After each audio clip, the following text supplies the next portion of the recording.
We are back. Are we live? We are live. We are potty. We are live. Oh, how y'all doing? Happy Sunday fun day to everybody. Happy Sunday fun day. Today was Sunday fun day for me. So today was Sunday no day for me because I did absolutely nothing. Like I feel like I did a lot of stuff, but I didn't. I absolutely didn't. I ain't even gonna lie. Well, sometimes doing nothing is still doing something because we know that rest is essential, right? Absolutely. And if anybody needs a rest, I need one. Like in the literal and figurative sense. I understand. Well, I definitely was out and about today, which is a change for me. It is my Deltaversary, 11 years, a Delta today. Congratulations. That's quite an accomplishment. Thank you. We know many aspire to do such things and they don't make it. Shout out to them. And shout out to also the people who denouncing their sororities and fraternities too, because they found God. I'm gonna keep my comments to myself because I don't want to be disrespectful. Oh my God. But yeah, shout out to y'all too, because y'all are obviously going through something. Y'all need a little love. Shout out to everybody. Yeah, so shout out to the Greeks, the former Greeks, and the I wish I never would have been Greek. Like, though, shout out to everybody. Okay, we just showing love on Sunday, but yeah, I always find that really interesting because I just feel like if I'm gonna do away with something. And maybe I'm the crazy person, but if I'm going to do away with something, I just don't think the grand gesture is necessary. Like, these people go above and beyond to, like, show them burning their nail and stuff and, like, trash bins. And it'd be like, girl, interesting. If you don't want to do it, just give it to one of your neos or something and move on with your life. Like, everybody don't got to know it. Like, it's just some stuff I feel like should stay off the internet. And that's one of those things. I feel the same way. And I feel like there's still a form of, like, for them, there's some type of seeking of validation when people do that. Because I feel the same way. If I was going to do away with anything, I don't feel like I need to make it a public thing. I think it'll be fine if I just do it in private. Yeah, like, and if you're going to do away with it, like, if you're going to denounce something from yourself, you can't condemn other people for wanting to still participate in that. Like, I just find so much fault in that. And I don't want to sit here and just, people do stuff for their own reasons, but I just feel like sometimes they take it to the extreme. Like, it don't have to be all of that, because it feels counterproductive when it goes that way. So I completely get it, but hey, to each his own. Yeah. Again, happy Deltaversary to me and my sins. Love them down. But aside from that, tell me something good, Tash. I'm about to take a minute vacation. We love a good definitely vacation. Impromptu mini vacation. Nothing really planned, just getting out of Michigan. Like, and I'm the first person to say, like, I love Michigan. I love being home. But sometimes I want to get away, and that's more often than not. Like, I love being a resident of Michigan. I love for the laws of Michigan to be the ones that I have to abide by. Like, because I've lived in other states, I just hate those other laws. Like, as somebody that is in the legal profession, the laws of the state of Michigan are very liberal, and I love that. I love being a citizen and a resident of the state of Michigan. Do I want to be here 365 days out of the year? Absolutely not. So I understand. Any vacation, especially when it's cold. Absolutely. And I think that's why I'm so ready to get away right now, because it's just so much crazy stuff going on, like, in my personal immediate family. And so I just need a break. Like, I just want to get away for a few days, sit by some water, have some good cocktails, enjoy some sun, some wind. It's supposed to rain a little bit while I'm there, and just get away. Just get away. No, I'm with you on that. It's nothing like a nice vacation to reset and just enjoy a change of scenery, relax your mind, forget about work and life's responsibilities for a little bit. Yeah, I'm with you on that. And I'm also proud of myself too, because I actually took vacation days for this little getaway too. Like I never ever take, and maybe that's crazy to say, because now that I say it, like if I were to hear somebody else say this out loud, I'd be like, oh, they crazy. But I have never, as much as I travel internationally, I don't think I've ever taken like actual vacation days to go on vacation. And I don't know if that's good or bad. So you just work? I always work. So I just always opt for the work from home option. And literally in the airport, on the flight, in the hotel, in between stuff, I just work from my laptop. So it's not like I'm not working. I just always take my work with me because for whatever reason, and it's just something that I need to unpack, but I have this like overworking mechanism in me where I feel like I always got to be working, and I like to hoard vacation time. Like I like to be like, yeah, I got 6 weeks of vacation. Like I'm not about to take 6 weeks of vacation at one time, but I feel like I have to have that just in case, you know. It's a really weird thing, but yeah. So I'm actually taking vacation days. Like I actually put in for them a week ago, which is really weird because usually I just be on vibes with a laptop and a charger. Well, good for you, because when I vacation, I am on a vacation. I'm not even taking my laptop. Don't text me. I'm really not gonna work. Don't send me no email. I get it when I get back if you do. But I hope you enjoy your vacation. It's very well needed, very well deserved. Yeah. And put the laptop away. You know, it's good that you're taking the days off. Like if you go on vacation, just take the days. So I have a little bit of good news to report. I'm healing well from my ankle injury. That was just an unpleasant surprise this week. I've been hopping around, but no fractures, no misalignments or anything like that, and starting to feel much better. I also picked up my commencement tickets the other day. It's getting real. And I can't believe I'm almost done with this program. See, that's why we need an air horn. Because I was supposed to say, wah, wah, wah, wah. Like when you said that, like I was supposed to do something. Like we need some audio around here because we're supposed to celebrate that. Maybe we can find something to plug in there. Yes, because we got to celebrate these commencements. Yeah, commencement is a big thing, a big deal. So I'm excited for the next chapter and excited to start the next phase of programming because, I'm going back to school after this. So another paper down. That is another great news portion I have to share because these papers in grad school, it's a lot. Insane. And then people don't realize how stressful as a graduate preparing for commencement is. Like for whatever reason, people have this crazy notion that, oh, you about to graduate, you don't have no work. Like, yes, I do, and I have the most work. I got a thesis due, I got papers due. Like college, grad school are not like high school. Like when you get ready to graduate, when you in high school, your senior year, it is a cakewalk. When you get ready to graduate and you in higher education, it's stressful because you got to pay $17 million for graduation pictures. You got to pay for for example, in law school, I think I paid, maybe about $600 for my cap and gown. And that wasn't, I take that back. It may have been like 3 something, but that was a rental. Like you can't even keep them. Like literally once you walk off the stage, they snatch it right up off you. Like give me that back, player. Very wild. Absolutely. Like $300 for a rental, and I need this for commencement. Yep, and it's not a regular, and it's a law school. Mine cost $150, and I was mad about that. And granted, it's mine; I get to keep it. But why does this cost $150? And we've already paid all this money for these degrees and for this program, and for us to go to this institution. It is wild. And then the professors, like the level of work in grad school versus undergrad, it is 100% next level.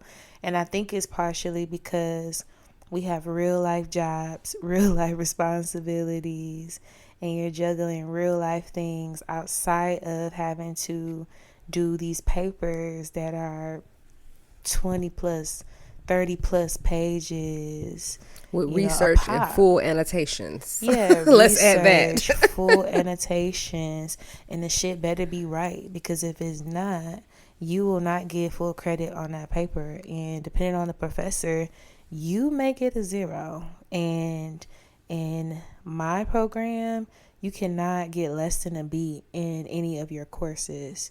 So, this is this is next level, a different challenge. And these professors really said, square up and don't flinch. Yeah. I'm enjoying the challenge though, because I just enjoy being able to navigate something like this, and going to school or being in school it's never been like, some people say, oh, I'm just not a school person, or like, I hate school, or I'm not like, that's never been my case. Like, Yeah, I I can be love in school. school. I want to go love back to to school learn. now. For what? I don't know, but I want I to go love to back. learn. I love being challenged and having thought-provoking conversations. I like meeting new people and being able to collaborate and get their ideas on different topics, and just being able to have a expansive form of knowledge, coming at you.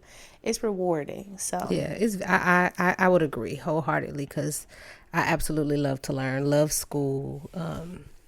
I just like to be knowledgeable of things, and that requires learning and or reading. And I'm a big yes, advocate of both of those things. Like, I feel like we talked about that briefly yeah, on one we of the did episodes. We about some reading, nerds, because y'all. yeah, like I just feel like you should read, and I also feel like, and I know we probably gonna bring it up again when we have our college episode, but like, it's so much that you learn about yourself and about life, like going to college. I know a lot of people are, Yes. especially in this day and age, are so against like formal education, and you don't really need a degree to make money. You don't, but it's so much stuff, the journey and the pursuit of that degree teaches you that you don't learn in other arenas of life.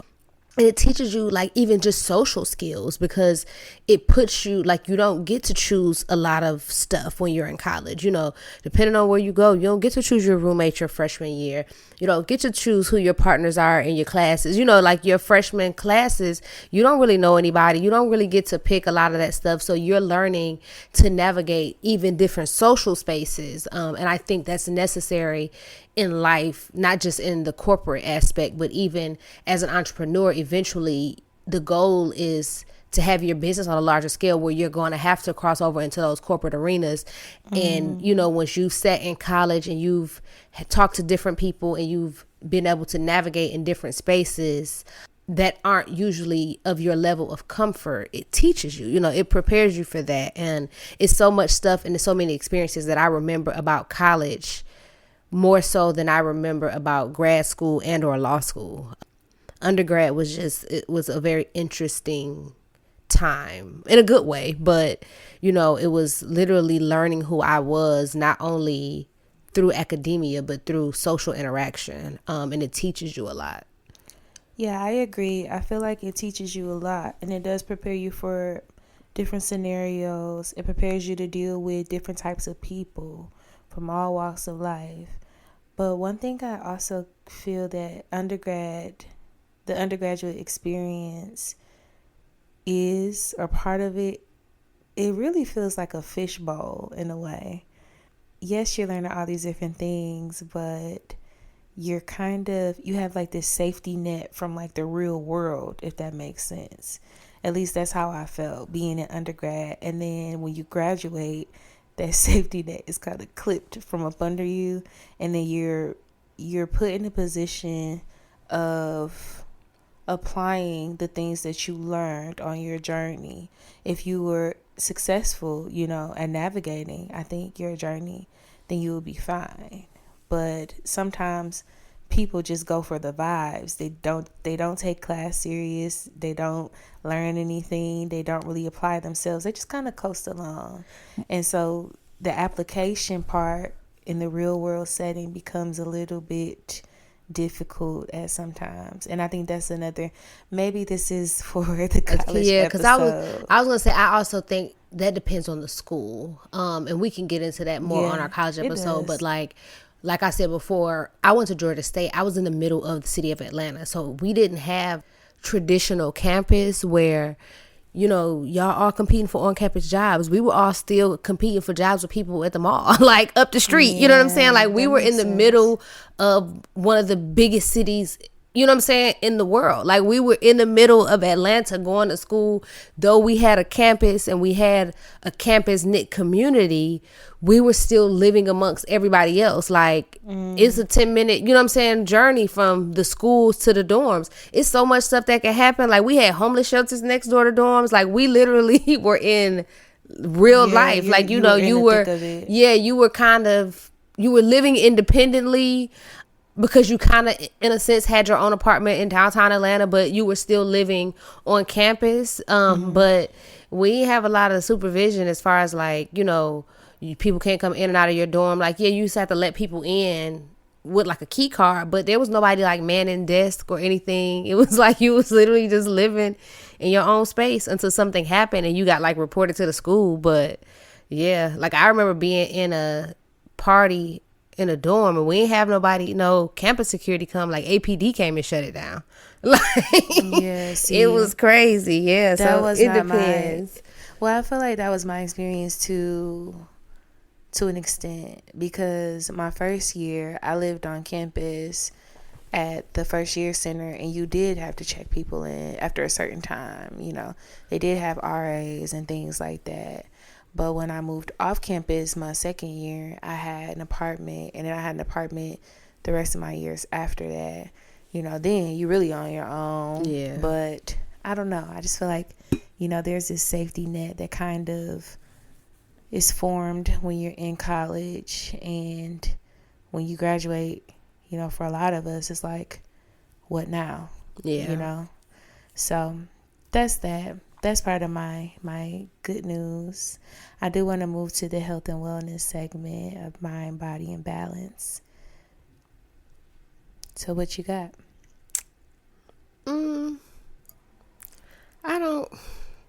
I guess I'm in a space. I don't have much.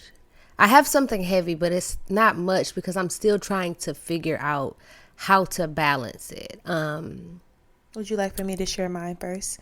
No, I can go ahead since I've started, because I don't know, like I think I got to keep expressing it because it's kind of weird. So essentially my sister-in-law passed. By the time y'all hear this, it'll be a week from now maybe. But my sister-in-law passed. But I say that, and I say it loosely, because I didn't know her. Like, her and my brother have only been married for a short time. And when I say a short time, I literally mean a few months. And the duration of their marriage, he was incarcerated in another state. So, and then let's keep it, just to take it a step further, they don't live in the state. They don't live in Michigan. So they already live in another state. And then he was in a totally different state, incarcerated. So I never got a chance to meet her. Like I know her name. I've never seen her before. We've never had a conversation before. I don't think anybody in our family knows her, to be completely honest. Like I know for sure our dad doesn't know her. I don't really think any of our other siblings or anybody knows who she is. I think the only person that knows her is his mom, because she lives in the same state that they do. So it's really weird. Like, it's another layer of grief, but it's one of those kinds of like weird things where it's kind of, I'm trying to figure out like, how am I supposed to react? Because I want to be there for my brother and I love him. And I really feel like, I should be there for him, but the reality of it is that we don't really have the best of relationship, and I don't know her. It's just simply the fact of I don't know her, and I know we can't say, and I'm not gonna say that I can't grieve somebody that I don't know, but I literally know nothing about her. Like I don't know anything, but except for the things that my brother has told me about her. And he has not told me many things, but the things that he did tell me at one point in time about her before they got married were not positive. So I have that kind of sitting in the back of my mind too. So like, I do send condolences and love, like, praying for her family, because she did have a child. That the child is not my brother's biological child. So I know that there's still a lot of trauma and grief and stuff, like another layer that's going to be uncovered once they get to the bottom of all of this. But it's so weird because I feel like as his sister, I should be doing more. I should be saying more. I should be a little bit more available for him. But it's hard to feel that way and put myself in that space when I'm already dealing with other grief. There is no void. Like, I think it's different when you're dealing with grief with no void. Like, 3 days from now, it's not gonna hit me that, oh yeah, she passed away, because we don't talk on the phone, you know, we don't have anything. Like, it's just kind of one of those things. And I've been like just trying to unpack it since he told me, because it's, you know, it's like, what do I do? Like, I can't spread myself too thin or pour from an empty cup, but at the same time, you know, that's my brother, and I feel like, you know, he deserves a little support, because that essentially was his wife. But even then, you know, technically that was his wife, but they may have been together for like a month or two. You know, he was incarcerated and then got out, and at this point, you know, it's just kind of like as soon as he got out, this happened. So it's just kind of weird. So I'm just trying to kind of like figure out where that fits. So that's just kind of been on my mind, and I've been just kind of trying to balance my emotions surrounding that. Like, I'm trying not to put so much thought into it and overthink it, but I'm still trying to like address the thoughts that I keep feeling about the situation. And then I also am just kind of worried about my brother, because I know he doesn't handle stress well. So it's just kind of like, I don't want anything to happen to him, because I know this is still, you know, something that's probably very devastating to him. But yeah, I just don't know how to deal with it. And I think that bothers me, because I'm the type of person who usually has the answers for things, and I don't have the answers. I'm like, I mean, I feel like part of this is you don't have to have the answers at all for the situation. yeah. And then, you know, we talked a little bit about proximity and how that plays a factor into grief and how we process grief. I think that there's space for you to hold space for your brother and to be supportive, even though you didn't know this young lady, even though there's no void for you to feel. I don't think the void necessarily needs to be there for you to show up for him.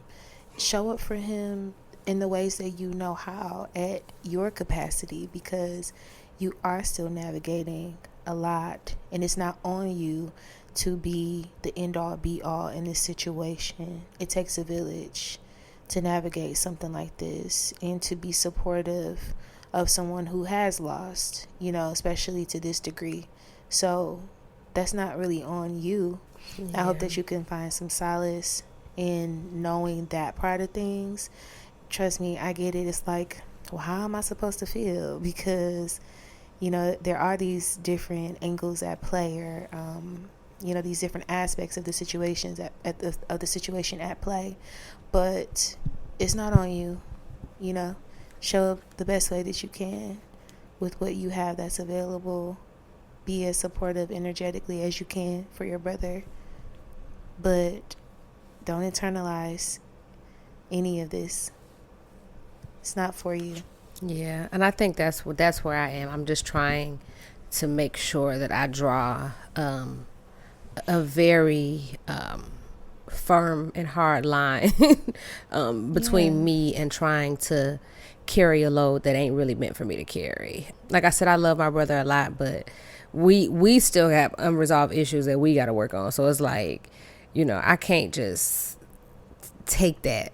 You know what I'm saying? Like, I'm not in the space where I can just be like, oh, your wife passed, let's forget about everything, you know, that's been going on, and act like none of that's happened, because all of it is recent. You know, like, this is like, we just had a whole argument a month ago. You know what I'm saying? So it's like weird, but I love him to death. Like, I love my brother with all my heart, but I feel bad, you know. And I called him earlier today, and he said he was asleep, but it sounded like he had been crying. And it's like, okay, your wife died. Like, sir, you can't cry. But I think he's just kind of trying to figure it out too, you know.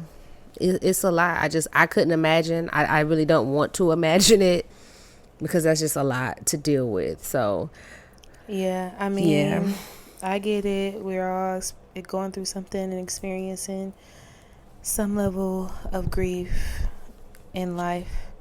That's That's a very interesting take to what I just said. We're all experiencing some very interesting form of grief in our life. Yeah. No matter the moment. Well, to me, because grief isn't just like, grief is definitely related to losing like a physical person or a loved one. But people don't realize that you grieve jobs, you grieve relationships, you grieve friendships, you grieve situations. Like, people don't understand sometimes the comfort that certain things, certain places, and certain situations bring you. And when those things are no longer there, there is a grief process. I can just imagine, the grief, the level of grief that some people are experiencing with what we are experiencing in the economy, with all these federal jobs that are being taken away from employees. It's like some of these people have been working these jobs for decades, like this is all they know. Right. And now they wake up and they don't have a job anymore. It's like, what am I supposed to do? That is an extreme level of grief, especially to the degree that not only are you thrust into a new situation that's completely foreign, but now your livelihood is at stake. Like, that's extreme grief, if you ask me, because it's such a level of grief or form of grief that is heavily discounted, because we typically associate grief with the loss of a human being, a relationship, a connection in that way. We're not looking at it, from that angle. And that's a very critical angle that can cause people to spiral and can cause people to have a myriad of issues, aligned with grief. Yeah. And I just think it's so heavily looked over. And part of it is because the majority of our society has this mindset of suck it up and get over it. Yeah. Find another job. And it's like, it's not that simple. Nope. For some people it may be, but for the majority, it's just not that simple, especially if you've been in this position for X amount of years and you plan to retire, from this place. You've made lifelong relationships with people, with managers, etc., partners. It's a thing, and it's so looked over. And I've noticed too that people don't realize that also sometimes is the whole reason for a lot of what's going on with the unhoused populations. I watch a lot of like interviewers of like different cities, like on YouTube. Like, that's like my thing to do, especially when I'm about to go to sleep. Like, I watch all these different interviews from cities of like people that are just going around interviewing like unhoused populations and things like that. And a lot of these people, when you get down to the bottom of it, like one of the guys will ask like, why are you homeless? And they'll be like, my aunt died. And he'll be very insensitive and be like, well, what did that got to do with you? How did it make you homeless? But when you think about it, it's easy to say like, oh yeah, you just supposed to pick yourself up, you're supposed to have yourself together. But like, that can happen to a lot of people, especially in the black community, where we see you have this relative that didn't quite, that kind of failure to launch type situation, didn't quite get out on their own, maybe never married, never had kids, and just kind of staying at home taking care of an older relative. The house might have been paid for. They might just be kind of just living. Yeah, just coasting. And then that older relative passes away. Intestate, meaning no will, no nothing. Net is gone. Is no nothing. Yeah. And those people are being pushed out onto the streets. And if you've gone 20 and 30 years just working under the table for your cousin, or working a little part-time job here or there because you never had to pay for housing because you were living with your auntie, living with your mama, your grandmama, somebody, and then all of a sudden this person passes away, and you're just, you're not a direct descendant, like you're not a spouse, you're not a child. So you don't take via intestate, probate, pass through. So nobody's gonna give you the house because you're just a niece, you're just a cousin, though you were the one taking care of this person or helping this person. And that's how that happens, where a lot of these people, especially even the young people, like not even talking about older people, but even some of these young people will be like, I was, my parents weren't there for me when I was a child. I was living with my grandmother.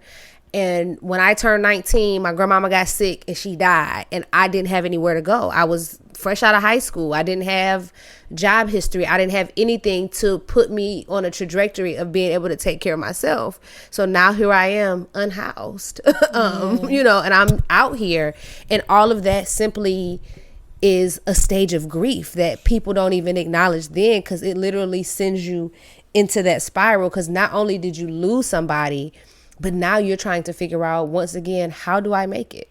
Yeah, you get stuck in that cycle of survival mode. I think that being in survival mode forces you to mask a lot of the emotional feelings that come with grief, because you don't have time, you know, to really focus on that. And so that is even a whole other spectrum that can become an issue later on, because you're not expressing the way that you feel emotionally.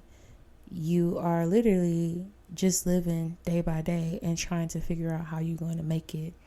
So that's a really interesting take. I never thought of that, to pair those two together. Unhoused people actually experiencing a high level of grief, because now that you put it that way, I can 1000% see it. And when I see people often on the streets, I always question what happened. Like, what is your story? Because everybody has a story. Yeah. And, you know, I've heard some very interesting stories, some very sad stories. It's like, oh, you were a professor and you did this, and, you know, your wife left you and you just lost it. That's a level of grief. Yeah. You know, navigating through that, being put in survival mode to whatever degree, it's a real thing. So thank you for bringing that up. I think that's really important. I'm going to think about that a little bit deeper. Yeah. Yeah. It's a very real but unfortunate thing. But that's kind of why, to your point, that's why I like to watch those interviews and stuff on YouTube, because like it just gives you a sense of humanness, like to the people that you see that are unhoused. Because like you said, there is a story. Everybody has a story. And not only does everybody has a story, it's kind of like I'm interested to see how it turns out, because I actually heard a lady on social media today say people will always judge you for your decisions, but they don't realize what your choices were.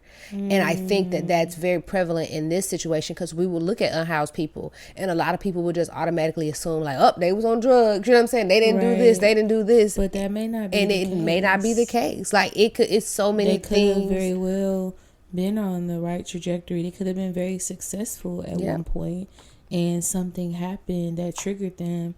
Maybe they had mental health issues and they were just undiagnosed their entire life until one day they hit a fucking spiral. Or maybe they were totally fine and losing their job and becoming unhoused made them develop some mental health issues, because now you're in a totally different, like, there's so many. It's so savage on the streets. Like when you see that, like even when you watch old episodes of First 48, like homeless people kill each other all the time in homeless camps and nobody knows anything about it, because they're living in the underworld. Like they're living in their own little communities, and literally it's so hard for people to detectives pinpoint. To crack those cases, because they'll just find a body somewhere, but they be like, what happened? You know what I'm saying? Like, what happened? They don't know where the person came from. They can't find the family members. They don't know, did the person that killed you, did the person that harmed this person, were they experiencing, you know, some type of mental health issue at the moment? Like, what was the issue? You know, like what happened? And there's usually no justice in those situations, because it's just somebody, you know, on the street, like vulnerable people taking advantage of other vulnerable people. That's very sad. Yeah, that's sad. I don't have like much to say about that, because that makes me like, I don't know, think about a whole, I can go down a whole rabbit hole of like issues related to that, to homelessness and mental health issues, and just how people are just out here with no resources, nothing, and it shouldn't be that way. I'm just going to shift gears on that note. So my best friend was battling she's been battling a sore throat for like the past week or so. And she reached out to me and she was just sharing that she wasn't feeling very well. So I made her a tea blend. Now that we're in this time of year where the weather is shifty here in Michigan, it's hot, then it's cold, it's rainy. A lot of us have been having sinus issues, sore throat issues, etc. And then you have all the germs going around. So I just wanted to share that I did make her a tea blend. And I'm just going to talk about one of the herbs that I put in this tea blend. And the herb is going to be our herb of the day. Well, before you start that, can you tell people about your tea blends and your tinctures and all the other things that you make? I will share that information at a later date. Okay. Because I'm still in the experimental phase, if you will, of crafting, curating, figuring out what works best, what I can tweak, what I want to add or take away. So, yes, more information to come on that. Okay. but licorice root is the herb of the day, and that's what I put in her tea blend. So, licorice root, it is an herb that's traditionally used in herbal medicine, and it's an anti-inflammatory herb that herbalists would know as a demulcent. And demulcent herbs, they typically like to form a protective coat over membranes to promote healing and really expand those anti-inflammatory and antiviral properties that licorice root has. So it's typically used in tea blends, or some people like to drink it by itself as a tea, or people will gargle with it for those properties to heal various ailments. So I put a little bit in her tea blend along with some other lovely herbs to accompany the healing process. And she texted me and told me the next day after I gave her the tea that it was the first day she had woken up without a sore throat. Yeah. So she said, thank you. Between the last 3 days and the tea, today was my first day waking up without a sore throat. So I feel very good about that. Pat myself on the back. I gave her some elderberry syrup too to kind of help, with boosting her immune system and keeping things aligned. But licorice root is a lovely herb. If you want to know more about it, always look it up for yourself. Do the deep dive readings. There's plenty of books on herbalism if you're interested in learning more about herbs and the healing properties of plants and how you can use them. And of course, always look into if these herbs have contradictions, as we would say. So that means the herb may or may not work well with other herbs or medicines, things like that, prescriptions. So yeah, that's my tidbit on mind, body, and balance. Get you some licorice root. Consult with your doctor first because I'm not a doctor. I'm not a doctor, but I know a little something, So with that being said, I want to move into sound check. So Sierra has a new song. Have you heard it? It's called Ecstasy. I want to use some. I'm going to use some diplomacy today, and I'm just going to say no. Okay, I'm going to assume that means the way that she looks, the way she's looking at me, I'm going to assume that she actually does not care for Sierra. I could be wrong. I don't care for new Sierra. Her first 2 albums I could listen to front to back, but I don't know. I'm just not into it. You might like this song. It's so I think it's fresh, it's sexy, it's still very true to her sound. I don't feel like she's trying to sound like anyone, but when I heard it, I'm like, okay, I can groove to this. I could get down with this. But what it did, again, just like Cherish, it sent me down a rabbit hole of listening to all the bops that I've forgotten about from Sierra back in the day.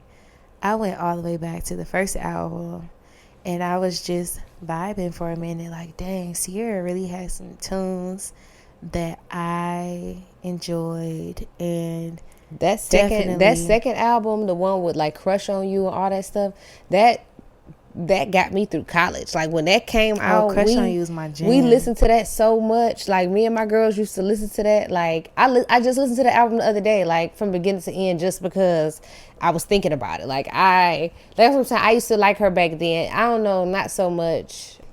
I don't know. Yeah, I mean, people have mixed reviews on her. I've heard similar thoughts. People saying, I really don't care for the new Sierra, which it is new, and I think it's something to get used to. But I do encourage people to listen to Ecstasy. I really enjoyed it, and I think that it's a sexy song. It's kind of, I want to say it's kind of giving like Body Party, but Body Party was such a great song. I feel it was a hit. I mean, they were playing it everywhere, right? I used to teach a lap dance routine to it. To Body Party? At our dance studio, in Atlanta when Body Party came out. So I like Body Party for what it was, but it's not one of them songs that I would just like pick on my own. You would just put on. Yeah. Like I think when I was... So what's your top 3 Sierra songs? I don't really know. If you had to pick 3 top Sierra songs. Ooh. I can't put them in order. But if I had to pick 3, I would say one of them is I'm Just Me on Evolution. What's that other song that I like? Love, Sex, and Magic. I listen to Love, Sex, and Magic a lot, but I'm also a Justin Timberlake stan, so that's another story. But I can see you being a Justin Timberlake stan. So I was listening to him too. That song was really good, and I don't know. I don't know what could my third one be. That's what I'm saying. Like I guess I would have to say either. You know what? I take that back. My Love from Evolution. That song she wrote about Bow Wow when she pretty much laid him out. Oh. Yes. Yeah. Yes. I remember that song. Yes. I didn't know that was. That was about Bow Wow. Yeah, that was about their little relationship. Why got to be a little relationship? Well, because he was a little person at the time. Have you seen the memes? It was funny. I was talking to my nail tech today about it. You seen the memes when they was like, can you believe Bow Wow and Solange was the same age at this time? Yes, I've seen and it made me really look their ages up on Wikipedia. And she was born in 86, he was born in 87. So they are literally like a few months apart. So at some point in time, they were the same exact age. And he looked like he could be her kid. That is very wild. Leave Bow Wow alone. That is so crazy. So you went, that's crazy that you went CC route, because my sound check, which is so interesting, it's definitely for that era, but it's Robin Thicke. I put on an old playlist the other day that I haven't played in like over a year or two, and it got in like the middle of the playlist and Robin Thicke came on, and I was like, wait, hold on, this is a vibe. And I had to go back to like Robin Thicke Essentials and like start playing some of the other songs that I used to like. I'll never forget when the Marvin Gaye estate came for his ass though. They wasn't playing no games. They need to come for October London ass too then. Oh Lord, because he sounds a lot like him. I don't like him. I'm gonna say that. I don't know what people see in that man. I tried to listen to his song the other day, and it's so much. It's like a bad rendition of Marvin Gaye, if you ask me. Like, and that's why I like October London. I think he's cool. Yeah, I don't like him. I don't know. To flow back to Robin Thicke, you just made me think of this one song that Robin Thicke has. It's not on any streaming platforms, and I don't know why, but the song is from the In the Mix soundtrack, the movie with Usher. I think it's called Against the World, or it's something along those lines. But it's such a beautiful song. Like, I think I was watching the movie like at some point and heard it, and I'm like, that's definitely Robin Thicke. I had to look it up, and it's on YouTube, but it is nowhere on streaming platforms, which really upsets me. But if you want to go down that rabbit hole and just take a nice little cruise, listen to Take a nice cruise. Yeah, listen to that song by Robin Thicke, Against the World. It is really a beautiful song. I feel like I've heard it before. Like I feel Really like nice. I've heard it when you say that, but Definitely a love song. yeah. This episode of The Soulful Stir has been brought to you by Ladybug Organics. Ladybug Organics is a 100% Black woman-owned apothecary. Ladybug Organics offers a host of 100% vegan and organic condition and body oils. Ladybug Organics is known for their Tash Tonic stimulating hair growth oil. It is a 100% organic scalp oil that stimulates hair growth follicles as well as soothes the scalp. They also are known for their Mr. Beard Stuff, which is a highly sought after beard oil for the fellas, as well as their Body Slick body oils that comes in 4 different fragrances. Shop with Ladybug Organics and check them out online at www.ladybug with 2 G's, so that is LADYBUGG organics.com. Also, all of their socials are Ladybug Organics as well. They have a platform on Instagram as well as Facebook, and would love for you to follow as well as shop. So, yeah. Yeah, so my favorite Robin Thicke song is Teach You a Lesson. And I don't think a lot of people know about that, but it's just it's a little role play, teacher-student type of vibe. A little freaky. Yeah, that'll be right up my alley. Some little sensual Robin. I like a nice, sensual, sexy track. Puts you in the mood for the vibes, for the lovers. Yes, so it's definitely a good song. It's not very raunchy, but it's very suggestive. Suggestive. Yes, very suggestive. I'll say that. Well, that's wonderful. So I guess I'll be on my Robin Thicke wave for the rest of the evening, because Yes. I'm definitely going to go take a listen, and I'm definitely going to listen to that song Against the World, because that song is, it's a bop for sure. Well, speaking of Teach You a Lesson, I think we can slide into rhythm and groove. Yes, I think because I just so want to too. get something off my chest, because somebody really pissed me off this weekend. Like, I was talking to somebody about, like, I got to report my podcast. And they was like, is it like an OnlyFans podcast? And I'm like, why y'all? What's an OnlyFans podcast? For one, that was my first question. But my mind went straight to Horrible Decisions. Shout out to Mandy and Weezy. I love that podcast. Yes, such a great podcast. So, they're really cool too. I met them almost 2 years ago now at their live show. Okay. Very, and I've always very wanted to go to one. Very sweet. We should go. They decided to do another one. Sometimes it can feel rushed. Like, where people are like, okay, trying to get you in and out. But the experience wasn't like that. They were very down to earth and just very relatable, cool young women. So shout out to Mandy and Weezy. But that was the first thought I had. Like, are you talking about like Horrible Decisions? Like, what's the OnlyFans podcast? But I'm just upset with society. I think that's what I'm getting to at this point. It's like, why does everybody automatically assume, like, we went from content creator to like automatically everybody's doing OnlyFans? It's like, why was that your first thought? Like, if I said I was making content, why did you assume that I was busting it open on an OnlyFans platform? Like, how you know I wasn't reading scriptures? You know what I'm saying? Right. Like, that could be my content. Like, I could have completely Christian vanilla content. I could be in here playing marbles. You know what I'm saying? Like, on my content. It was just, that is true. It was and just, Mandy and Weezy, like, I get what you're saying, because they have such a sex an positive. an open forum for sex positivity, and it's honest, it's raw.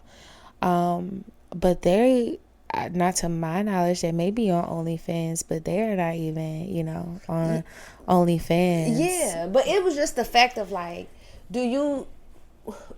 why do people automatically assume that that's where people are going? Like, you know what I'm saying? It's like, oh my God, like when you, even just on a general level, like when you say I'm a content creator, people automatically assume you post a lifestyle content. You know what I'm saying? Like why do people put you in this box of a certain niche? It was like, I don't even really know you. Like, I'm just telling you, like, oh, you should listen to my podcast. And you went from me telling you I have a podcast to talking about OnlyFans. I'm like, did I give you the OnlyFans vibe? Like, we weren't even in a setting like that. And it was just kind of weird. Yeah, I could see that. But I also think that plays into the idea of hypersexualization and how people just automatically categorize you based off of the vibes that they get or what they would prefer to hear you talk about. Well, that's because you think it on a high level. You putting too much thought into this. Men just don't know what to say to people. Like, I think that's just, that's the basic of what this is. That is a basic level, but why did you feel like that was something appropriate to say to a woman that you didn't even know? My mind is always going to go into that because hypersexualization is a thing, and it definitely happens. It is, absolutely quite often with women in any industry. So yeah, that's very fucking weird. And yeah, because it was just like, huh? Like, why do you think we can't have thought-provoking conversations about almost any topic that does not have to involve sex? Like, it's just like, it don't. It don't have to go there. We're gonna talk about some sex on this pod, but yeah, but that's not like for you to say, do you got an OnlyFans podcast? Like what's an OnlyFans podcast? Yeah, for one, like, yes, sir. Is that something that's new that we're unaware of? Listen, I don't know what these young kids is doing nowadays, but I'll ask them. I'll ask around. Yeah, ask, because I'm definitely. And if you have an OnlyFans podcast, you should definitely come on our podcast because we would love to talk and pick your brain, get some perspective, I've never heard of that, though. No, I haven't either. It was so totally new to me. I was like, Auntie don't know what's going on, what's new out here in these streets. Me either. Abuela don't know either. I was like, Auntie podcast. I mean, OnlyFans podcast. I'm like, this is the Auntie podcast, though. This is definitely an Auntie podcast. This is the Auntie and Abuela podcast. What? So speaking of things that could teach you a lesson, my question for Rhythm and Groove is, I heard somebody ask this question actually, and I can't remember who it was, but can you stay with a man who has a baby on the way?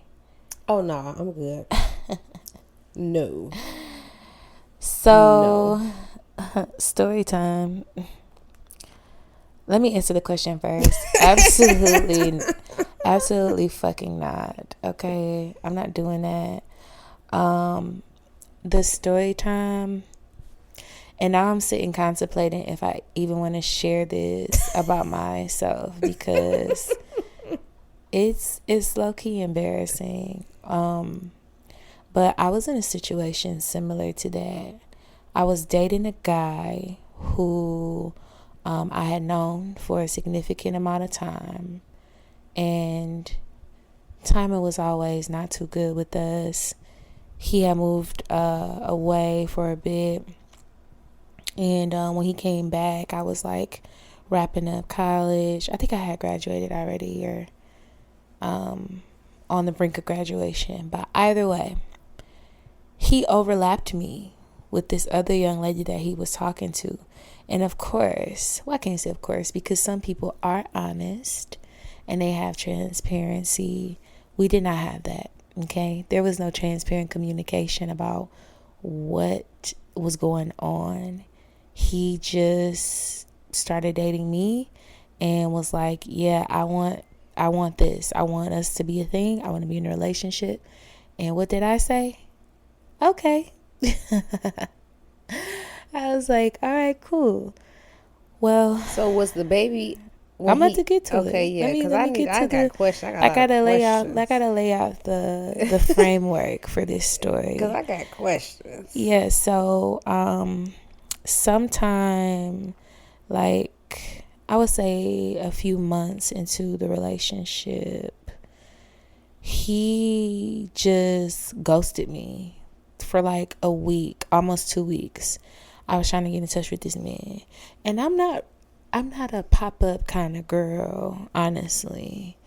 I feel like it's an invasion of privacy.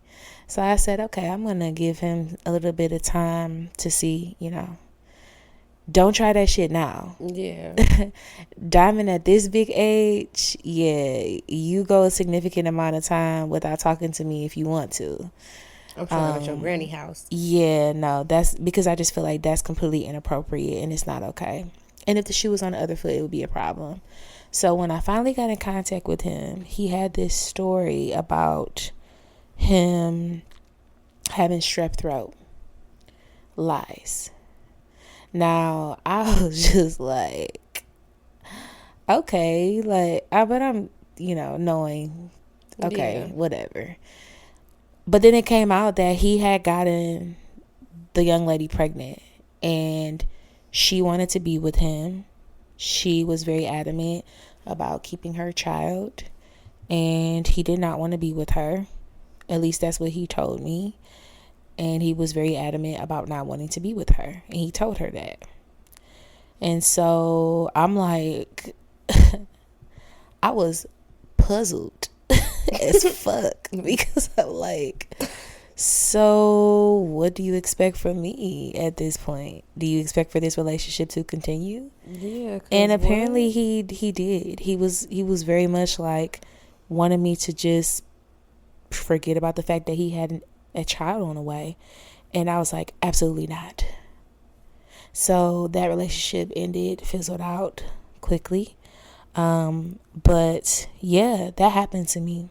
So when I heard someone ask that question, I felt triggered because I'm like, this reminds me of a very significant time in my life. And that is an experience that I will never forget. Yeah, that's a lot. Like yeah, that's a bit much because don't lie, for one, and then Please don't lie. That's the worst thing you can do. That was such an outlandish lie. Like, I got strep throat. Like, was you supposed to have strep throat for 9 months? Like, how was that gonna work out? That's sir? what I think he was. This is what he told me after the fact. And it kind of made sense. He was like, I honestly didn't know what to say. Yeah. And he was trying to harness his emotions around the situation and figure out how he was going to approach me to tell me that he had a child on the way by a young lady that he was just having fun with. That I got a baby on the way by a woman I barely even know. Exactly. These are my confessions. Because every time I was in LA, that's the first thing I thought about. It's like, no. Say it about you. Say it about my life. It's about us. Please. Like what? Because no. Like Ooh, they gotta go to the next picture. Yeah, like every time I was in LA, I was with my ex-girlfriend. Every time you called, I told you I got strep throat. Yeah, like what? Sir. I was so mad. That strep throat thing, like, what? Who you think you talking to? I was born at night, but not last night. Yeah, that's kind of crazy. It's very wild. But yeah, that was my confession for Rhythm & Crew. Yeah. So yeah, I'm not like I don't plan on ever sitting up like that, like staying with a man who has a child on the way. I think that is I commend those who have done it and can do it, but for me that is it's a hard no. Yeah, it's too many moving parts. Yep. And as a person who is an overthinker and who is selfish and very compassionate at the same time, for me it creates too much confusion, because even if there was a situation like, let's say a guy was like, hey, we see it all the time where it's like, hey, you and I were dating or we weren't really dating. I slipped up and got this girl pregnant and she didn't tell me until 3 or 4 months later. You know what I'm saying? Like, you'll be dating somebody and they find out later. But then it comes a question of, as a woman, I feel like, okay, you should be there. You should be supporting her because she's going through something that changes her inside and out, like mentally, physically, emotionally. Having a child it literally changes your DNA makeup. Like, it changes everything about you. But then the selfish part of me is like, well, y'all wasn't together anyway, so why does she need you to be there to support her? You still my man. Like, because what I'm not about to do is be on no vacation with my man, be on no date with my man, us laying at home, you rubbing my feet, and you jump up like, oh yeah, Lisa said her back hurt, she needs some Tums because she got heartburn, I gotta go over there and take it to her. Like, nah, like, Lisa need to chill, you know what I'm saying? But once again, as a woman, if the shoe was on the other foot and I was at home, whether I was single or we were together, if I call you and I'm carrying your child and I tell you, I have a taste for this is what's going on, this is what I'm experiencing, I need your support, I'm going to want your support. And that's why it just becomes too much of a confusion of emotions, because on one hand, you need to take care of that woman, but on the other hand, I'm your actual priority. Like, you're in a relationship with me. And that's exactly, like, you just laid out exactly what the situation was. Like, he was dating this young lady, had stopped talking to her, she was pregnant, and she was very, very particular, very adamant about wanting to be in a relationship with him. So then you got that factor also. Yeah. Because, you know, I do feel that a man should support a woman who is going through that phase, because it is a life-changing experience. But then you also got the factor of, this is a woman who wants to be with you, and you are trying to be my partner and establish a life with me. How is that supposed to work? Yep. Like, realistically, I don't know, at least for me and mine in my house, I don't know if it can. So that was a real interesting situation, and it took some time to get over. But I don't see myself ever entertaining something like that again. Like, oh, you got a baby on the way? Okay, well, it may be best for you to go and be with that person. Yeah, because also your baby's first few months and days and weeks of life are very important. Like, you need to be at that house, skin to skin with your kid. Like, and as much as I know you need to be there, I also feel like if we've had this thing going on for months, where we, you know, every Wednesday we get together and watch The Rookie, we watch Grey's Anatomy together. You know how people do stuff like that, like couples. And I would feel slighted if you like, oh, you know, well, for the next few weeks we can't do what we normally been doing because I got to be over there with this baby. You know what I'm saying? And then I don't want you to also to try to bring this baby to the house, and then I'm building this bond with this baby, and then it ain't my baby. You know what I'm saying? It's not mine. It's a lot of, it's very sensitive. That's a whole like, side. It's like you gotta handle situations like that with kid gloves, and you don't know, because it's not just kids that get involved and get caught up in stuff. It's adults too. Like, people don't talk about that a lot, where you have relationships, whether the kids are small or older, where you have a person that is dating someone who does not have children, and y'all break up. Like, those people sometimes grieve the loss of the relationship with those kids too. It's a lot, and it's just kind of one of those things. It's like, I don't really know, you know. And I consider, you know, all of those things too, because I really liked the guy. It was one of those things, again, we had known each other for a long time, and the situation seemed like it was ideal timing for us to try to make things work. But then when that factor came into play, it's like, oh no, I can't compromise on this, because like you said, it's just too many situations at play. Too many parts of this are emotion that I'm not willing to compromise on. And he understood when it all came down to it. I mean, initially, was he trying to hear that? Of course not. He was trying to figure out a way to make, things work and for me to be satisfied. But there was no satisfaction in that. I know I hate for us to always be like, we're going to talk about this on another episode. But we do need to bring this thought forward for real. Like, I think maybe our next few episodes, we should probably just do like topicals where we just talk about one thing. Only because when we're talking about this, and I'm like, we need to examine this whole break baby phenomenon, because that's the same break thing. Baby. Oh yeah, like that comes up a lot too, especially in Black culture. Like we were just talking about my situation in my family, where it's like, where you'll have these people that be married forever, they take a little break, one thing leads to another, then they get back together, and it's like, and everybody's just accepting of these children and stuff, and it's not a bad thing, because family is family, but that whole break baby thing is a lot too. Like, that's a lot to digest, because it's so much to examine.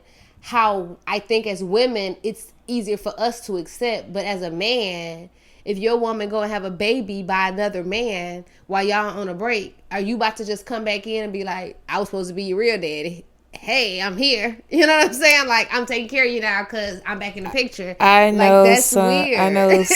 Yeah.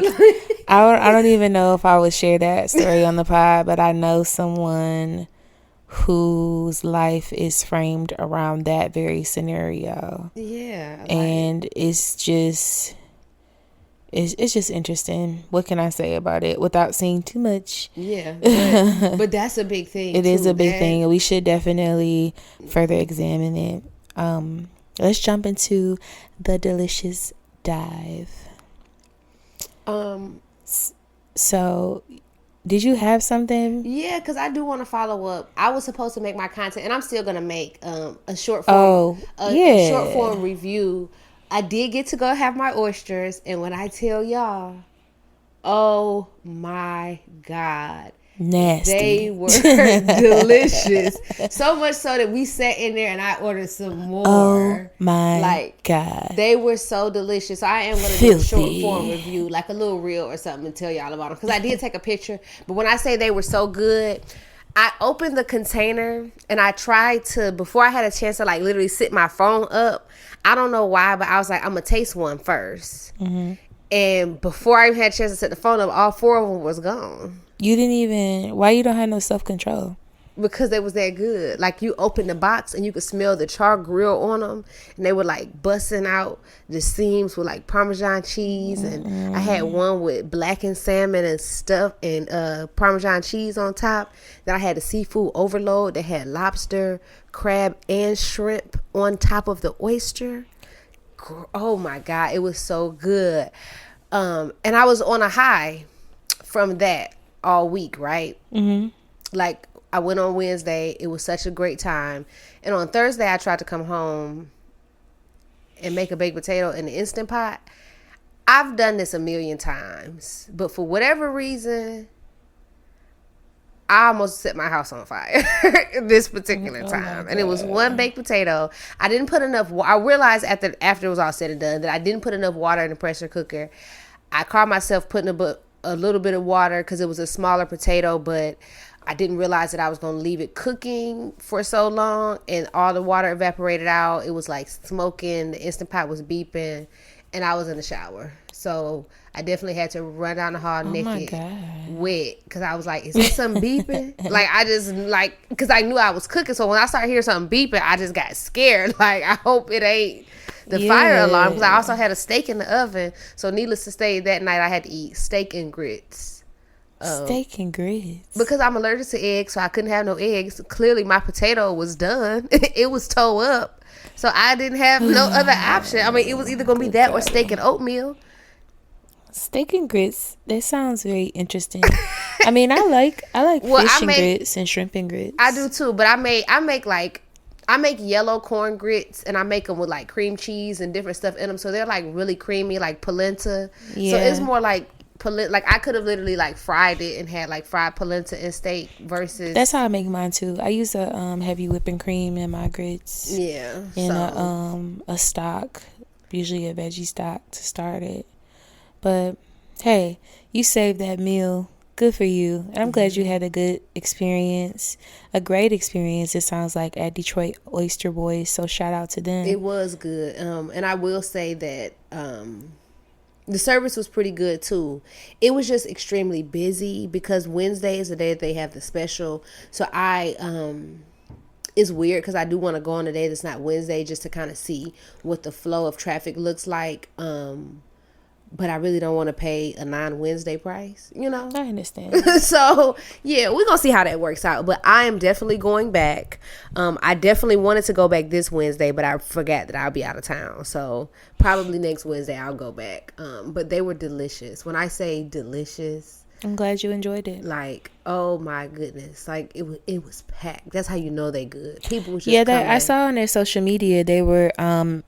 one of the guys, I don't know if he's the owner, but he was asking for grace because they had so many orders. And I'm like, well, that's a good thing. That's good to see. Like, the food must be good. So, again, shout out to the Detroit Oyster Boys. I'm glad you enjoyed it. I'm not going, because I'm not an oyster girly. I'm also going to say, since we still on our food segment, I am really frustrated, okay? I am frustrated with the black restaurant owners in Detroit. And I say this to say that when they first opened that food hall or food court or whatever you want to call it on 6 Mile, they had certain restaurants in there. We were going there religiously. Like when people were coming in town and they didn't know what they wanted to eat, I would take them there because it would be so many options in there of things to eat. But there were certain places that it was stuff that I loved, like was trying to go to, and then all of a sudden they were closed. Like when I went the other day to go to get the oysters, these places they're not in existence anymore. Like they're gone out of the food hall. I'm like, how do we contact these restaurants? Because it was one place it was a black owned restaurant, two middle-aged black ladies, very nice ladies. When I tell you the sweetest ladies I've ever met, sweet food was beyond delicious. They had like gyro bowls, oxtail bowls. They had like very good food. And all of a sudden I looked up when I went the other day, they were gone. And I'm like, where are y'all now? And the same thing goes for, there was another place. It was a taco place called Hungry Chameleon. It was on on Grand River, close to Joy Road by Paradise, the Chinese restaurant for all my West Siders that know about that. But it's right by Paradise. And for like a year and a half, me and Asia was going there all the time. Like this place, she was making so many good tacos. Like black lady owned this food truck, and when I tell you tacos were banging, she made taco bowls. I used to buy Royce food from there because he used to like her black eyed peas and Spanish rice. This lady, when I tell you her prices were on point, food was good, customer service top tier. I ain't seen that food truck over there in over a year. Like, where are these people going? Like, Detroit has so much high turnover when it comes to food and restaurants. It's unreal, and I hate it because a lot of the good restaurants are the ones that are not making it. Like, the places that I just named, those two places in particular, Delectable and Hungry Chameleon, these are black women, like, black women-owned businesses with great customer service, great food, good prices, and they're gone. And then I hate to say this out loud, but then you still got people like Motor City Soul Food in business. Like my favorite meme on the internet is say he nasty, she nasty, we Motor City Soul Food. Like, I've heard bad things about their food. I've never had it. Nobody likes it, and they got multiple locations. I've never had it, but I mean that's an interesting take. I think that, and this is just my 2 cents because I am not in the food industry, but I think that owning and managing a restaurant is a lot of fucking work. Yeah. And I think that oftentimes it's a lot more than what people bargain on. And sometimes people have, the preparation and the education, the expertise of running a business to that capacity and managing a business to that capacity. They also may have the capital to run a business, you know, and to expand that business. But oftentimes I find that they don't. And a lot of Black businesses suffer because of that, because there's a lack of funding. There's a lack of knowledge of how to run these businesses and how to scale your business and be successful. And then it's the other part of question for me of maybe some of the people who get into the restaurant industry get into it because it's a passion for them. They just truly enjoy cooking. But sometimes when you do things that you're passionate about and you start to involve the capacity of people and patrons, if you will, who are patronizing your business, and the demand for your labor goes up for this thing that you're so passionate about, it can go two ways. You may be really successful at scaling that business, or you may start to feel a little depleted because you're being robbed of the passionate part of what you love to do, of cooking, of, you know, just enjoying a meal, seeing people enjoy your meal, because now you're confronted with all types of people. Some of those people complaining just to complain, just to give you a hard time, talking down on your business because they just don't have nothing else better to do. Maybe it's not something that you've done directly, or maybe it's a miscommunication. It's all these different things that comes to mind. So I think that there's so many different reasons why there could be a high turnover rate, but I do think that a lot of it fizzles down to a lack of knowledge of how to run businesses and a lack of resources, if you will, to sustain and to scale. So I think that's really what it is. It's like the talent is there, but if you ain't got the resources, then it's easy for a business to fizzle out. And then, you know, let's also be honest about something that I've noticed. A lot of us in the Black community, we are willing to go and spend hundreds of dollars at, you know, these other restaurants. I won't name any restaurants specifically. You'll spend hundreds of dollars there, but then complain about our own that is providing a quality experience. They're providing quality food. They are small businesses that are putting a lot of love and time into their business, into the food that you're eating, and you don't want to spend your money there. These prices are too high.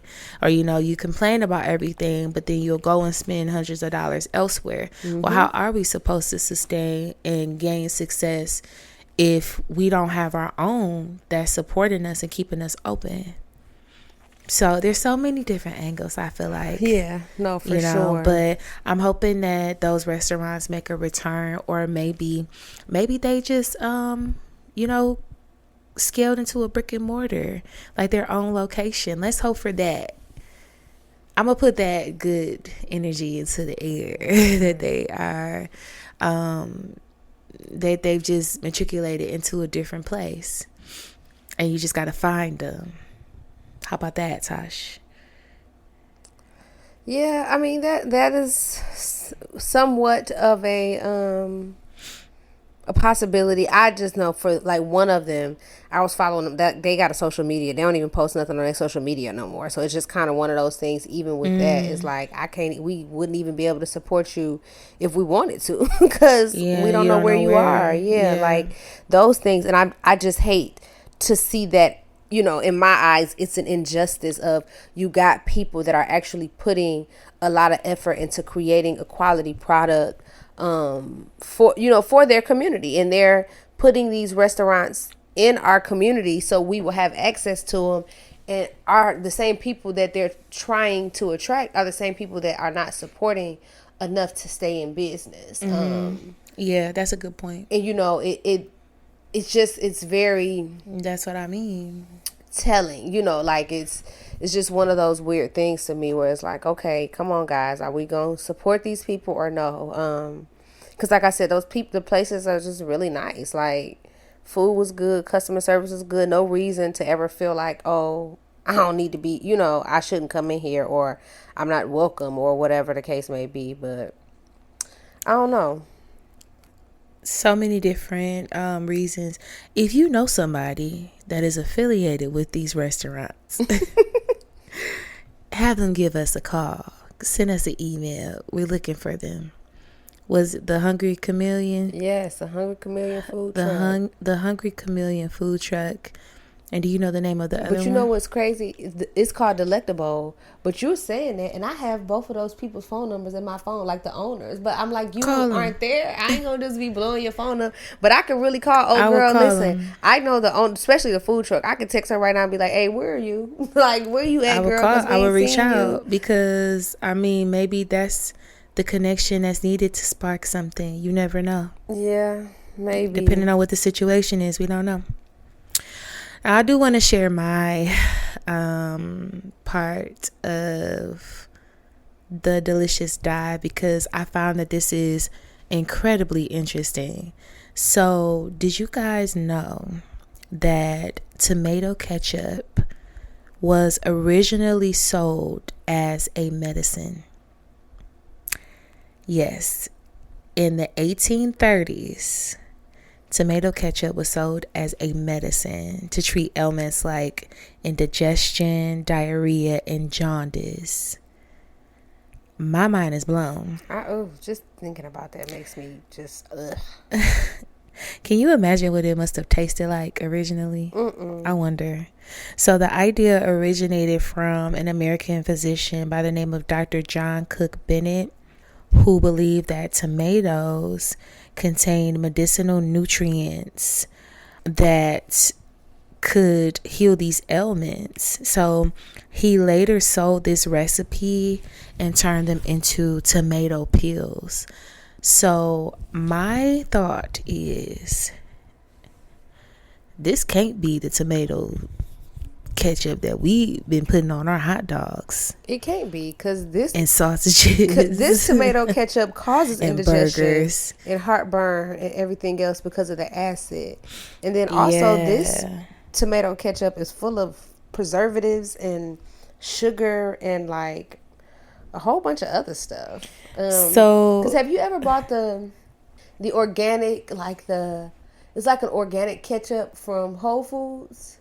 No. Oh, it's nasty. Oh, it tastes like dirt.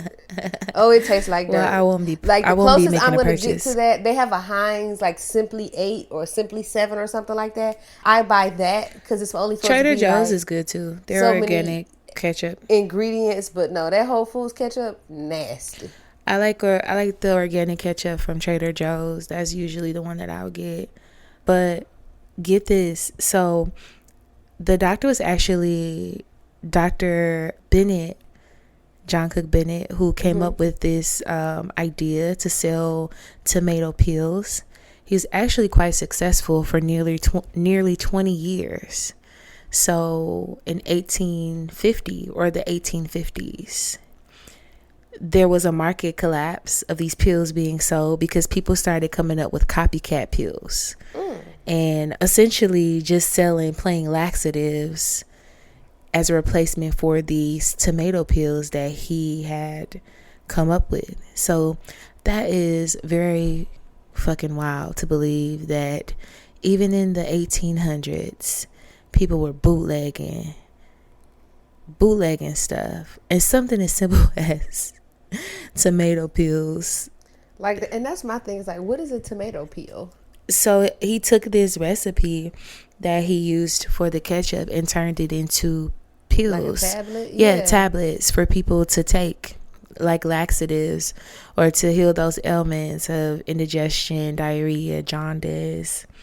Yeah. So, and one of the nutrients that's in it that he felt that was beneficial was pectin. Yeah, fruit pectin.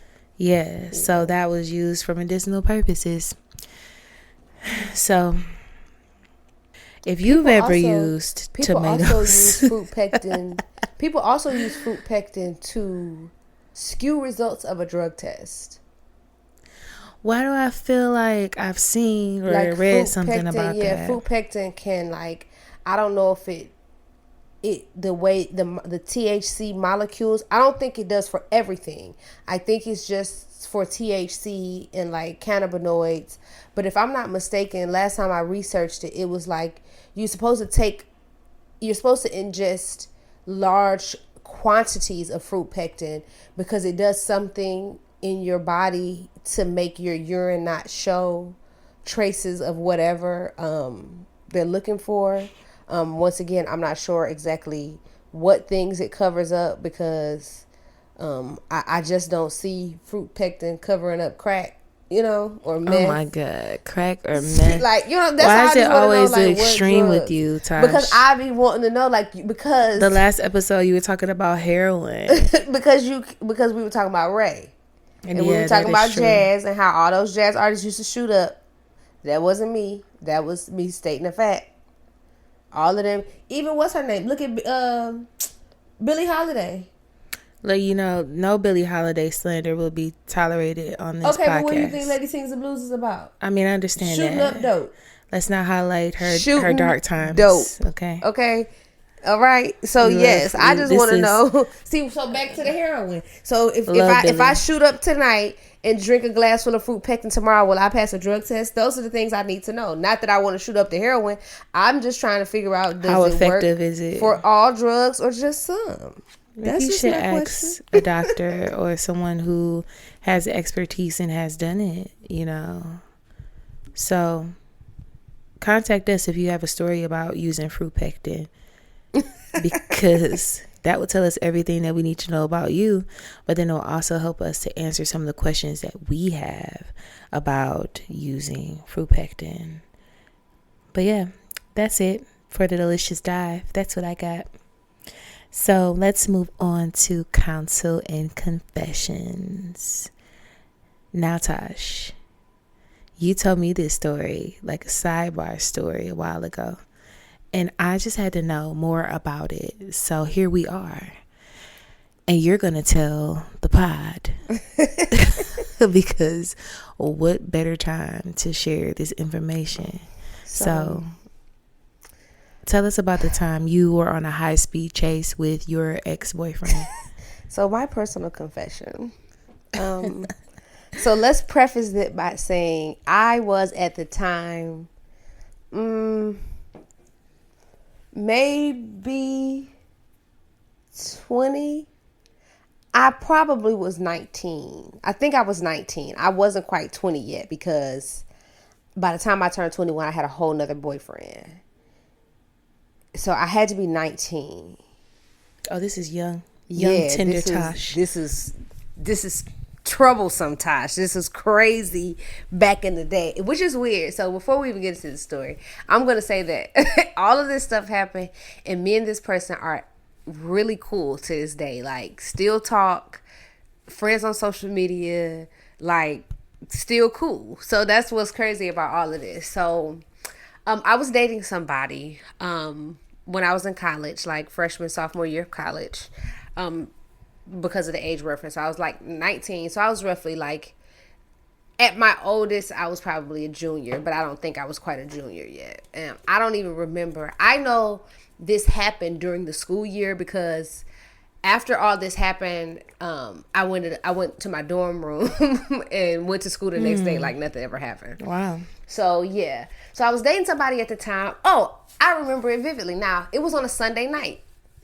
I vividly remember because when I was going to college in Atlanta, I was living in Atlanta. My mom, my stepdad, my brother were living in Atlanta as well. I was in college and I had friends that lived in like a cluster of an area. So the boyfriend I had at the time was a few years older than me, not much, maybe like 3 years older than me.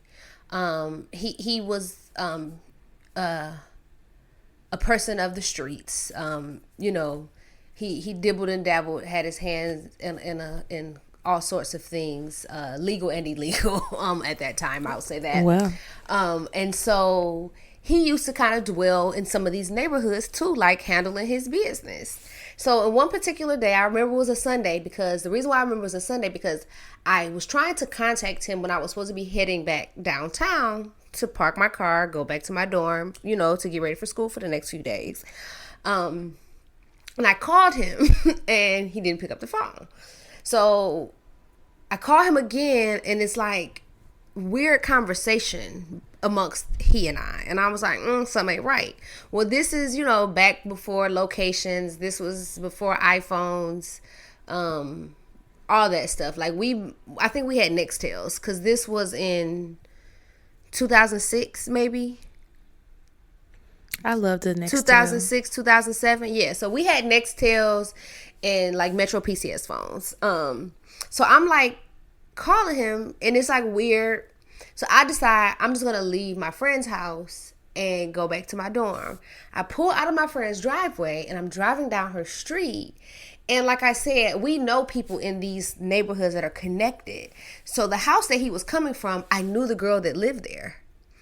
He had a little old school car. And at the time he had, I won't say exactly what it was because it's going to be too identifiable, but he had like a very identifiable hairstyle, like at that time. Like there's no way that you wouldn't know that it was him if you knew him. So I'm pulling down the street and I see this girl's house, and I was like, is that my man? Old school in the Jamal. Like Jamal. I'm like, is that a luxury sport Monte Carlo? Right. I was like, I know that ain't the same car that's been sitting in the driveway that he been refurbishing. Like my mind started like literally putting all this stuff together real fast, but I don't think he saw me, which is how this all started. Me being slick, I saw it and I pulled back. He pulls out the driveway, and then I'm instantly behind him. I call him and I say, we for the sake of this podcast, we're gonna call him Trevor. And I'm like, Trevor, is that you coming down on this street? And he like, nah, I don't know what you're talking about. He like, that's my cousin Billy. Now, hypothetically, Trevor is 6'2", maybe 140 fucking pounds. Okay. Billy is 5'5", super light bright. Okay. Trevor is like brown skin. Billy is like super light, super short, low haircut, no identifiable hairstyle. Sir, this is you. Wait. At the time, once again, this was my significant other. So I was, living like a dope dealer by proxy. So I had two phones in my car. Oh my God. So as I'm calling him on one phone saying, Trevor, I know you see me. I know this is you. I'm on the phone with my best friends like, yo, this nigga think I'm crazy. They like, where are you? And I'm like, we flying down such and such street. They like, are you kidding me? I'm like, nah, fuck that. So next thing you know, so back to Billy, his cousin Billy was talking to one of my friends at the time. So he's on his second phone calling Billy like, call old girl and tell her to tell Tash to stop following me. No. But he tried to get Billy involved because he wanted me to think it was him driving the car.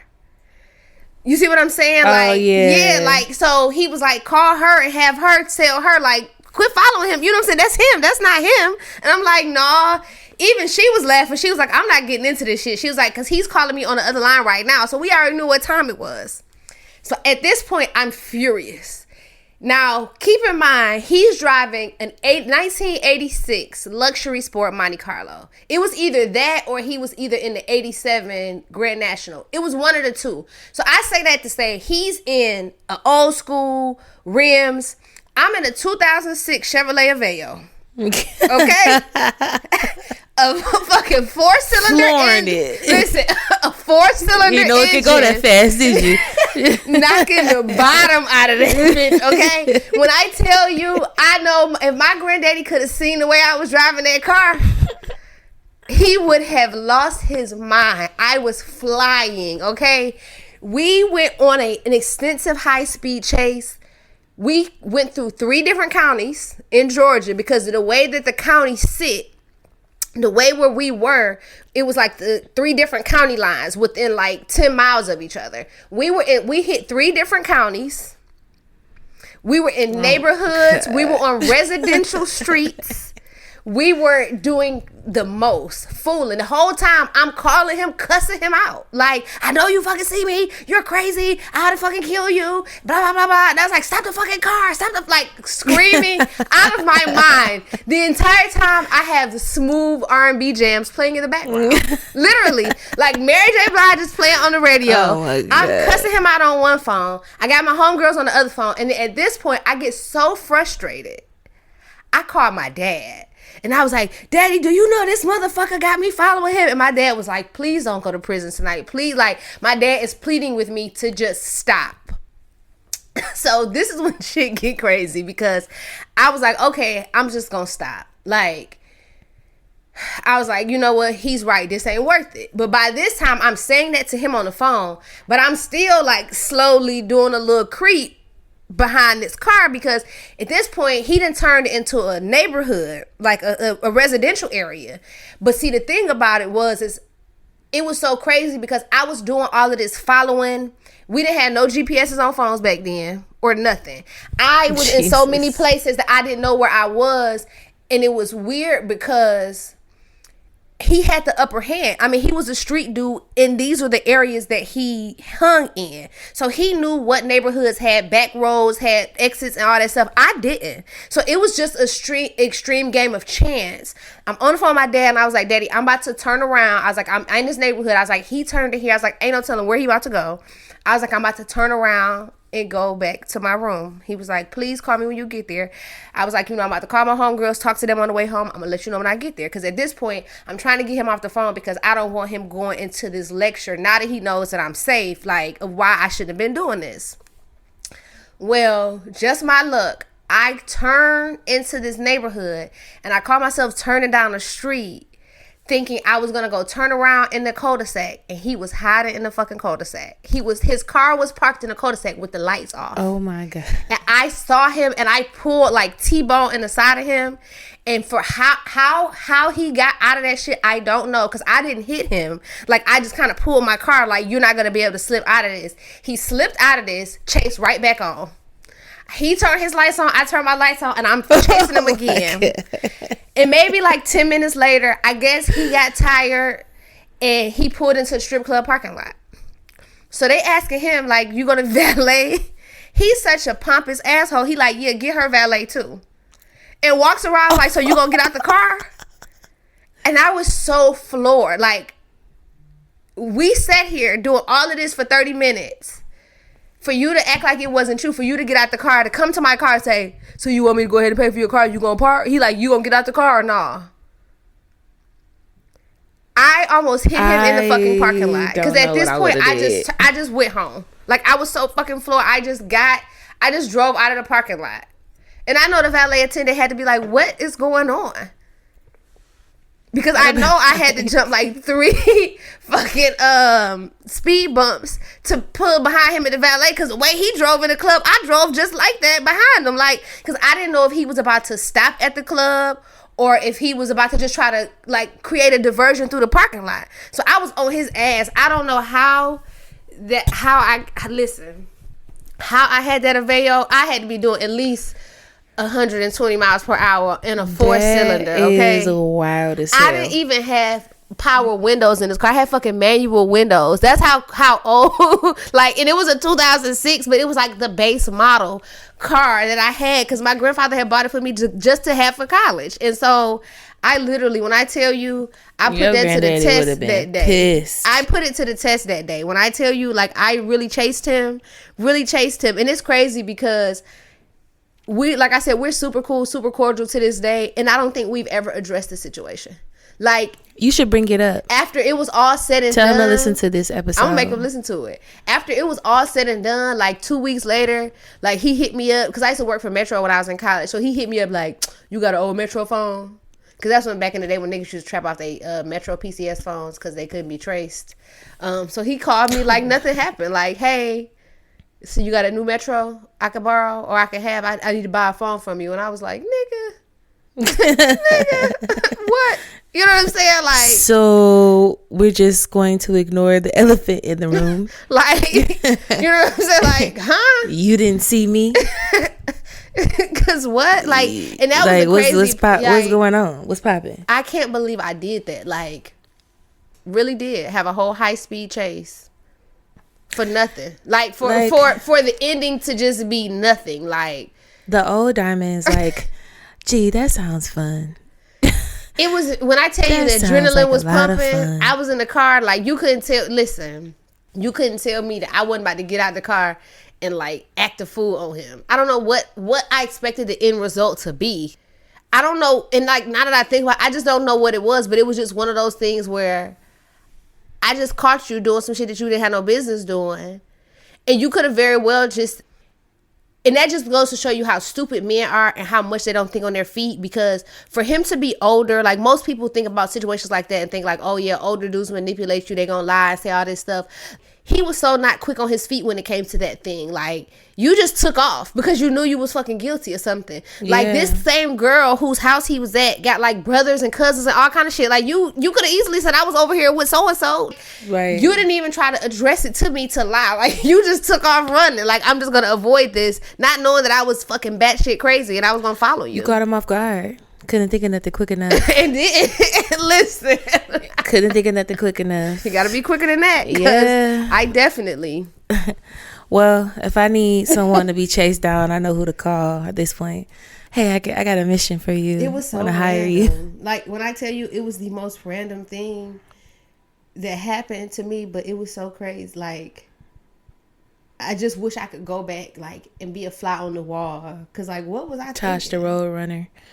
It was just so random. Like, how do you have a high speed chase? I feel like you wasn't thinking. Night? I feel like you wasn't thinking, and that's where, like, shit come into play. Like, that's I what really I'm saying. wasn't. Like, I could have been lost. I could have been all kind of places. No, you just saw red. You just saw red and was like, "Oh, I'm about to get your ass." And that's why I don't like, when I tell people, like, I don't like to, like, have physical altercations, or I don't like to have, like, extreme, like, high intensity verbal altercations with people, because I know myself and I have, like, this tendency to kind of, like, black out and, like, lose track of time, and I will just shit will just go crazy and I don't know what's happening. And I feel like that's what happened in that very moment. Like, I feel the same way.